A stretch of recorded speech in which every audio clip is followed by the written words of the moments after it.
Dan yang kelima, di antara posisi kita memohon ampunan kepada Allah Subhanahu wa taala adalah ketika duduk di antara dua sujud. Ya, maka dengan beragam redaksinya, doa di antara duduk di antara dua sujud itu, ya misal dalam riwayat Abu Dawud disebutkan apa? Rabbighfirli, Rabbighfirli. Ya Allah, ampunilah aku, ya Allah, ampunilah aku. Ya, jadi ketika duduk di antara dua sujud pun kita meminta kepada Allah ampunan, meminta kepada Allah maghfirah, meminta kepada Allah untuk kemudian kesalahan kita dihapus oleh Allah Subhanahu wa taala. Atau doa yang lainnya, ya dengan Rabbighfirli warhamni dan seterusnya. Tapi intinya doa itu juga diawali dengan meminta ampun kepada Allah Subhanahu wa taala. Atau jadi kalau yang tadi menggunakan redaksi Rabbighfirli, tapi ada kan redaksi yang lain yang menggunakan Allahumma gfirli dan seterusnya. Ya Allah, ampunilah dosa-dosaku.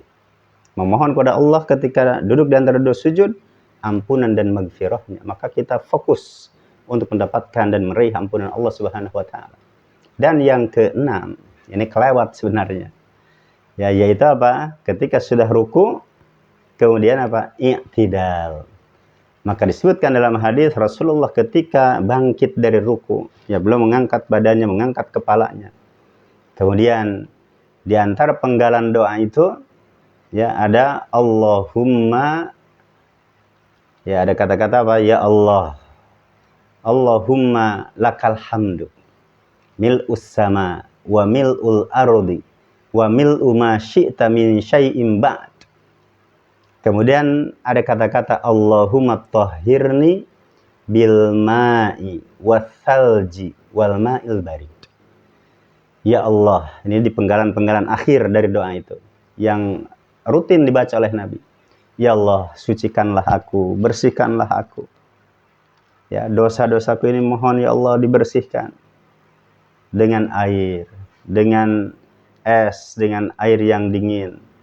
Ya, dan dengan apa? Ya dengan air, dengan es, dan dengan air yang dingin. Atau misal lanjutannya dengan Allahumma tahhirni kama yunaqqas thawbul abyadu minal wasakh, atau minad daron, atau minad danas. Ya, kata-kata minal wasakh, minad daron, kemudian minad danas artinya sama. Ya Allah, bersihkanlah dosa-dosaku sebagaimana telah dibersihkannya ya baju putih itu dari kotoran. Maka dalam i'tidal kita memohon kepada Allah Subhanahu wa taala ampunan, memohon kepada Allah maghfirah. Dan yang terakhir, bahwasanya ketika seseorang dalam salat itu berharap mendapatkan ampunan Allah adalah ketika di tasyahud akhir. Ya, maka dalam tasyahud akhir Nabi nyatakan berlindunglah kepada Allah dari 4 hal. Allahumma inni a'udzubika min azabi jahannam wa min azabil qabri wa min fitnatil mahya'i wal mamat wa min fitnatil masihid dajjal. Ya Allah, aku memohon, aku berlindung kepadamu dari siksa neraka jahannam, dari siksa kubur, dari fitnah hidup dan mati, dan dari fitnahnya al-masihid dajjal. Ada unsur memohon ampunan. Karena seseorang yang dibebaskan dari api neraka, dari neraka jahanam, dan seseorang yang dibebaskan oleh Allah Subhanahu wa taala dihindarkan dari fitnah kubur, dosanya telah Allah bersihkan. Orang yang mendapatkan ampunan akan dihindarkan dari siksa kubur, dihindarkan dari siksa api neraka, dan dimasukkan ke dalam surga bagi mereka-mereka yang kemudian dosanya telah Allah ampuni. Atau dalam penggalan hadis yang lainnya, dalam hadis riwayat Imam Bukhari dan Imam Muslim. Ya, khususnya dalam Sahih Bukhari disebutkan ada bab, ya dalam kitabus shalah, bab ad-du'a qabla salam. Bab berdoa sebelum salam. Ini khususnya di tasyahud akhir. Setelah Nabi berlindung dari 4 hal tadi, dari neraka jahanam, dari siksa kubur, dari fitnah hidup dan mati, dan dari fitnah al-masihid dajjal, ada tambahan, yaitu Allahumma inni a'udzubika minal ma'thami wal maghram. Ya Allah, aku berlindung kepadamu dari dosa dan dari utang. Qala qail, seorang sahabat bertanya, ya Rasulullah, kenapa Anda memperbanyak berdoa? Berlindung kepada Allah dari lilitan utang. Maka Nabi mengatakan kalau seseorang terlilit utang dan dia sulit untuk membayarnya, maka haddatsa kadzab. Kalau dia berkata dia akan dusta. Wa idza wa'ada akhlaf. Dan kalau dia berjanji, dia akan mengingkari janjinya. Ya misal ketika yang punya utang itu sulit bayar, dia akan bohong.